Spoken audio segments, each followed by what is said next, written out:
NCP যেহেতু একটা new craze, তারা যেহেতু এখন কেউ মনে করেন যে তারা ডিফেক্টো ক্ষমতাসীন দল, সুতরাং তাদেরও একটা উত্তেজনা আছে, তাদেরও একটা কম্পিটিশনের জায়গা আছে। আরেকটা সংকট আছে, সেটা আমার বলা উচিত না, তারপরে আমি বলছি, একটু সমালোচনা শুনলেও বলবো। সেটা হচ্ছে বড় দলগুলোর আভ্যন্তরীণ একটা ক্ল্যাশ বা কোন্দল থাকতে পারে। ধরেন বিরোধী প্রার্থী, অর্থাৎ আপনি একজনকে প্রার্থী দিলেন, সেখানে একজন বিদ্রোহী প্রার্থী আসবে। এই বিদ্রোহী প্রার্থীর একটা মারামারি, একটা পরস্পর প্রতিযোগিতা, ভোটারদেরকে টানাটানি, মিছিলে হামলা, কেন্দ্র এজেন্ট, এগুলো নিয়ে মারামারি হতে পারে। এখন একটা প্রশ্ন আসছে যে যখন সিটি কলেজ আর ঢাকা কলেজ মারামারি হয়, পুলিশ কিছু করতে পারে না। যখন জগন্নাথের ছাত্ররা আপনার যমুনা ঘেরাও করতে আসে, তখন পুলিশ দ্বিধাগ্রস্ত হয় যে কি বোমা মারবো, না লাঠিচার্জ করব, না ছাইড়া দিব। ছাইড়া দিলে ছেলেরা যমুনা ভবনে ঢুকে, আর বাধা দিলে লাঠিচার্জ করলে পেপারে পত্রিকায় আসবে যে ফেসিবাদের পুলিশ এখন বিপ্লবের ছাত্রদের উপরে মারতেছে।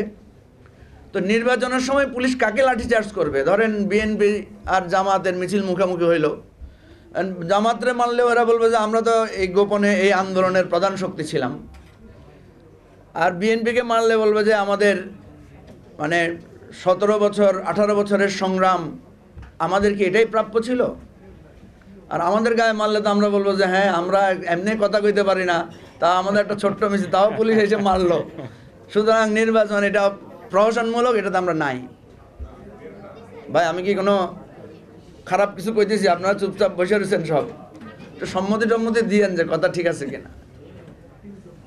এই যে একটা সম্ভাব্য সংকট, আমি সেটা নিয়ে আলোচনা করতে চাই। কারণ দেখেন, এখানে রাজনীতিটা কিন্তু ঘুরপাক খাচ্ছে একটা ন্যারেটিভ দাঁড় করানোর পেছনে।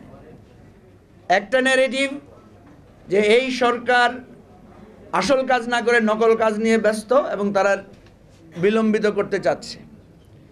আর একটা ন্যারেটিভ হচ্ছে এই সরকার সহযোগিতা পাচ্ছে না, সে সংস্কারও করতে পারছে না, সে নির্বাচনও করতে পারছে না। তাহলে ন্যারেটিভটাকে যুক্তির জায়গায় এনে জনগণের কাছে গেলেই তো আমাদের আসল সমাধানটা সেখানে বেরিয়ে আসবে, এবং জনমত যেদিকে যাবে সেই দিকেই মানুষের আলটিমেট পজিশনটা যাবে।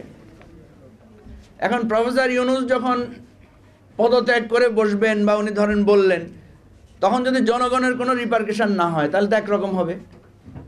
আর প্রফেসর ইউনূস যদি রণভঙ্গ দেন, তখন যদি জনগণের একটা রিপারকেশন হয়, তখন রাজনৈতিক দলগুলো তো একটু ব্যাকফুটে থাকবে। এই আলোচনাগুলো এখন সামনে আনতে চাই, আর অতীতের ওই কে কী করেছে এগুলো আলোচনায় আনতে চাই না। এই সামনের আলোচনা নিয়ে এখন আমাদেরকে দিক নির্দেশনা ঠিক করতে হবে। আমরা দোষ ধরলে, কাদা ছোড়াছড়ি করলে, এখানে আমরা যারা আছি সকলের অসংখ্য দোষ আছে, অসংখ্য কাদা ছড়িছড়ি করার এলিমেন্টস আছে। সুতরাং আমি আমার কথাটা এখানেই শেষ করতে চাই। প্রফেসর ইউনূস শুধু নির্বাচন দিয়ে চলে যেতে আসেন নাই, এটা হচ্ছে ওনার কমন স্টেটমেন্ট। উনি আরও কিছু করতে চান।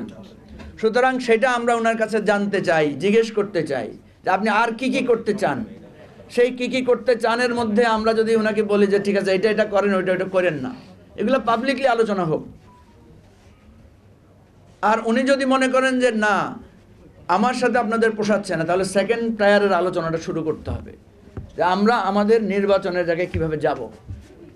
সারাদিন এরকম আলোচনা করে একজন আরেকজনের পোস্টমর্টেম করলে সমাধান আমাদের আসবে না। তো আজকের আলোচনা থেকে এই দ্বিতীয় ধারার আলোচনাটা শুরু হোক।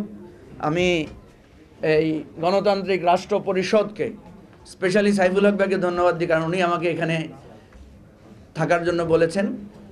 আজকের এই ছোট্ট ঘরের আলোচনা থেকে আমাদের দ্বিতীয় ধাপের সংলাপ এবং দিক নির্দেশনামূলক ট্রাভেল শুরু হোক, এটাই আমার প্রত্যাশা। সবাইকে ধন্যবাদ।